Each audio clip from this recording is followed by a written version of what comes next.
2020. aasta oktoobris otsustas toonane valitsus eesotsas peaministri Jüri Ratasega, et tuleb koos Rootsi ja Soome vastavate ametitega alustada Estonia vraki uut uurimist. Selleks kõigeks andis alust Discovery kanalil aasta ennem seda eetrisse jõudnud dokumentaal Estonia hukkumisest ja uutest dokumentaalkaadritest, kus näha laevakeres suurt lõhe või pragu, mida esimese uuringu ajal kohe peale laeva hukku ei märgatud.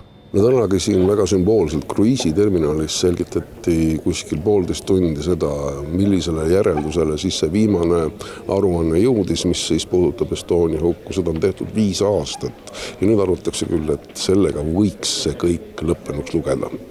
Kokku viis uurimine läbi vraki asupaigas 6 erineva suunitlusega uuringut. Sellesse protsessi olid lisaks 3 riigi ametkondadele kaasatud teadlased nii Eestist kui ka Rootsist. The final report contains not only information about the work we have done, but also a comprehensive list of previous surveys and studies that has been made during the years concerning MV Estonia.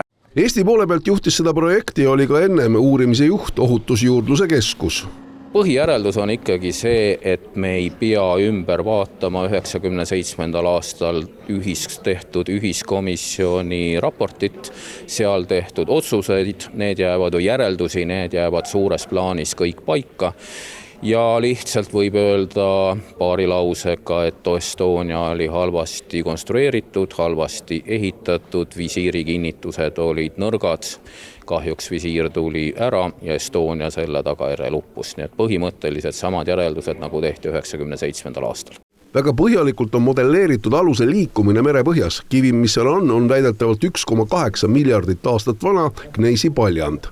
Sellega võib ka seletada laevakeres tekkinud vigastusi ja vöörirambi liikumisi merepõhjas. Võimalik kokkupõrke või terroriakt on välistatud.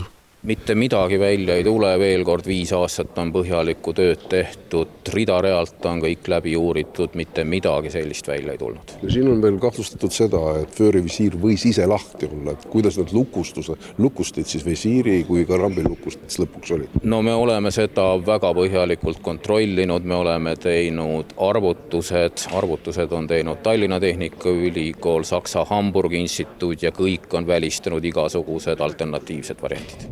Kas see kõik aga läheb korda Estonia katastroofis hukkunud omastele? Ilmselt paljudele mitte.